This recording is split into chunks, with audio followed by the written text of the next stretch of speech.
My paper and presentation is about teaching beyond ESL, the algorithm of physics through sci-fi, film, and literature for future engineers in Japan. But before I dive into the paper, I'm going to talk about the laws of nature first. Galileo and Copernicus came up with the concept based upon sci-fi. They grew up in a society based upon religion, and religion itself is a form of sci-fi that these two were influenced by. They were influenced as children, and they wanted to question the establishment, and so they came up with the laws of nature, which is kind of like an algorithm of the universe. So Copernicus came up with the concept that the sun was in the middle and everything went around it. Galileo said the moon is round, the sun is round, and yes, the planet Earth is round. And these two came up with that concept because they wanted to go and find the truth or the key to the universe. There were discrepancies and they wanted to find the answers. Galileo and Copernicus are both philosophers. Well, George Carlin is a philosopher and a comedian. His belief was the house is just a place to store your stuff while you go out and get more stuff.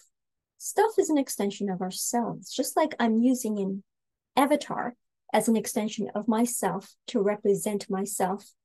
Well, AI chatbots are also an extension of ourselves. That stuff is an advancement of knowledge.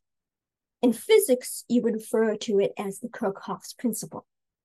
It is the key to the universe, the key to the secrets. In a way, you would say that it's an upgrade, grading of skills, curriculum, or matrix. Now, just like George Carlin, Copernicus, and Galileo, and all philosophers in the world, through the concept of sci-fi, they use language. They use NLP, which is the natural language processing.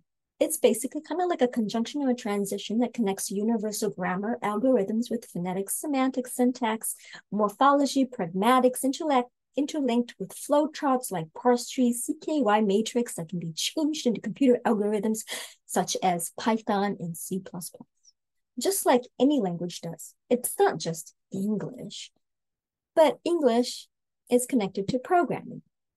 And so as long as you understand English, you can code. And that is one of the reasons why coding is for everyone, just as much as English is another code to spread it throughout the world. Well, just like that, the United Nations does the same thing. They send out a code or an agenda.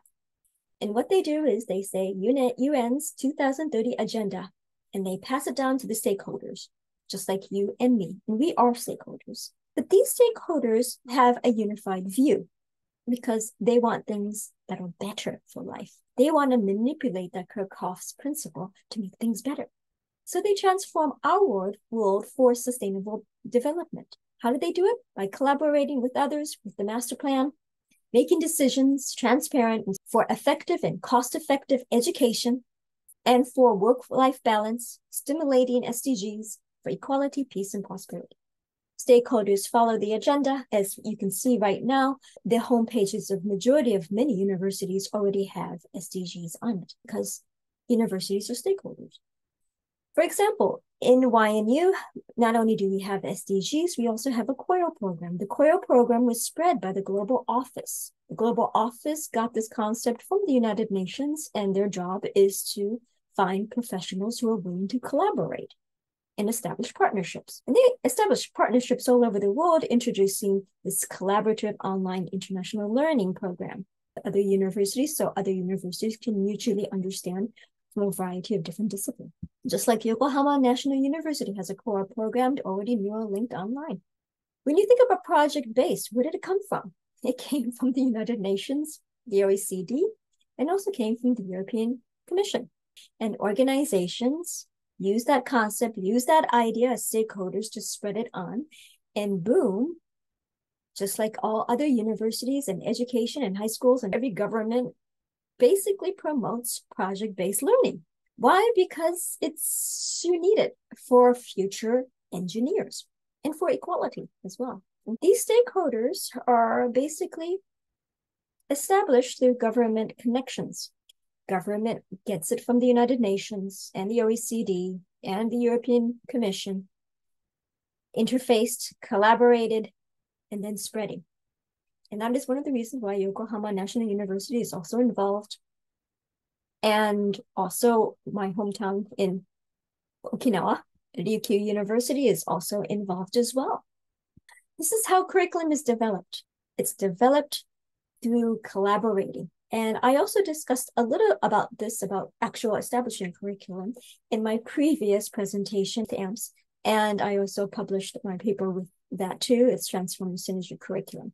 Now, once you understand how that is established, then you understand how we educators are also collaborating and making students collaborating at the same time. Now, how do I do it? Well, because I am connected with the OECD, the UN, and also the European Commission, because I'm a member.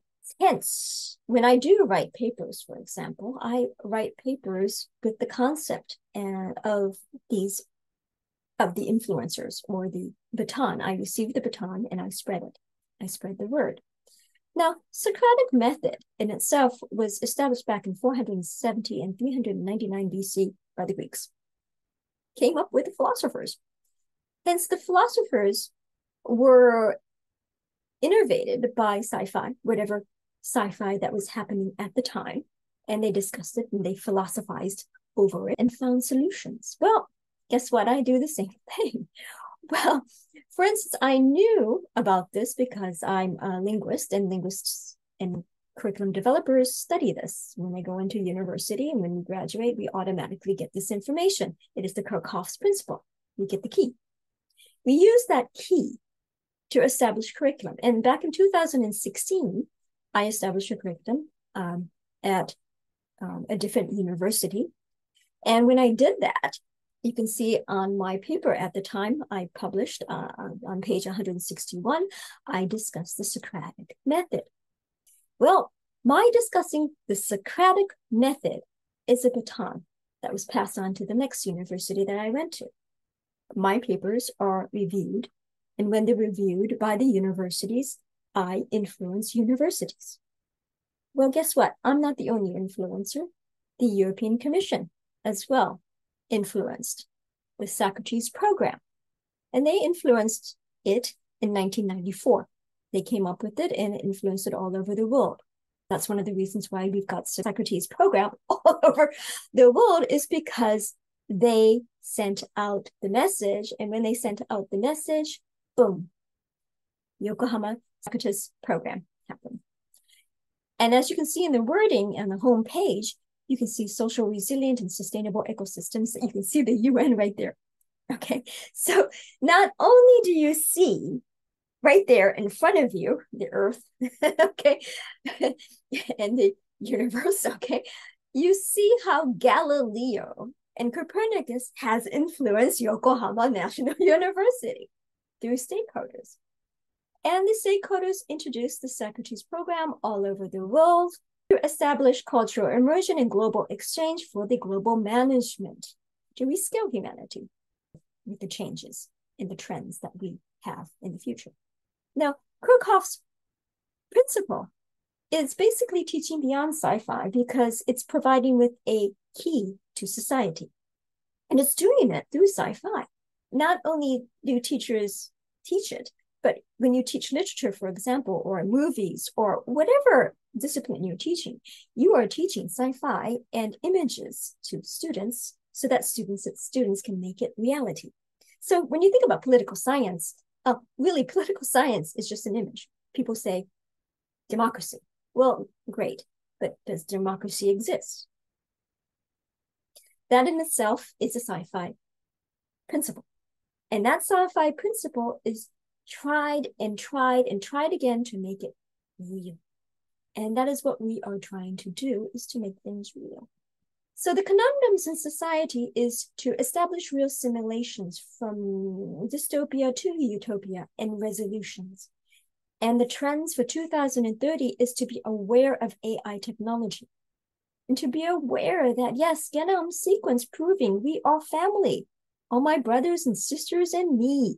Yes, we are going to be a big, huge family where equality is going to be established sooner or later, because that is the new trend. Quantum physics axioms, which is going to be discussed in the paper, just like Kirchhoff's principle, 99 rules, Pareto principle, utilization for utopia to be established. And that is one of the reasons why professors, for example, education and society in itself has to upgrade to keep up with artificial intelligence and new technology. And like I discussed in my previous paper, I also discuss sci-fi for students. And these are some of the novels that I do discuss, but I also discuss movies and films for extracurricular activity. But when I do that, I discuss the positives and negatives, or the dichotomy of the Moore's law and Moore's law. And why do I do this is because when you discuss the laws, the positives and the negatives, then you can see the conundrums that we do have in our societies. And we have to answer to those conundrums to find the resolutions. And physics and the engineers that we have in our university will become the key, the Kirchhoff principle themselves, also the chosen, and also the stakeholders. So when you look at some of these, like for instance, when you look at nuclear weapons and E equals MC squared, well, that's fine. But of course there are dangers, but there is also good. We've got electricity. And the fact that I'm using a computer means I'm using E equals MC squared. George Carlin's viewpoint stuff is based upon keeping up with the trends. Curriculum is an extension of ourselves. And to keep up with the trends is to basically assure students their vocations and helping them to predict, because that is our expectation, is for better prospects. And to do so, we have to also teach them to code switch. And when I say code switch, I'm also talking about bilingual education at the same time, because code switching means to be able to be flexible enough to understand new trends. Because the OECD and European Commission and the UN is going to prevail. Most likely, our education as we know it will change and will be replaced by many of these disciplines that we have right now. And to do so, we're going to have to think about cost effectiveness to basically teach beyond ESL into the future for future vocations. And this is basically the algorithm that I'm going to share with you. Now you can see the algorithm is quite clear. Pretty much 3 steps, really. UN's 2030 agenda was established to fit times and the Kirchhoff's principle to make sure no one's left behind. Future vocation will become the vital few, the Pareto principle. Vocations that will survive will need programming code. Keep updated. Humanities dichotomy, Moore's law, and West's law is the resolution. Don't be left behind. Because the world curriculum, or the matrix that we have today, is influencing stakeholders, and the stakeholders implement the agenda or the algorithm for vocations. And that is one of the reasons why engineers learn sci-fi. Learning the skills for the future is very important for change, because change is happening and it's going to be happening very quickly. I hope all of you understand this necessity. And this is what I'm going to discuss in my paper. And I hope you enjoy reading the paper, because it's going to be new innovational issues that I will discuss. Things that I couldn't discuss in this presentation will be discussed in a more clear stance. Thank you again for listening. This was Professor Hirona Matayoshi.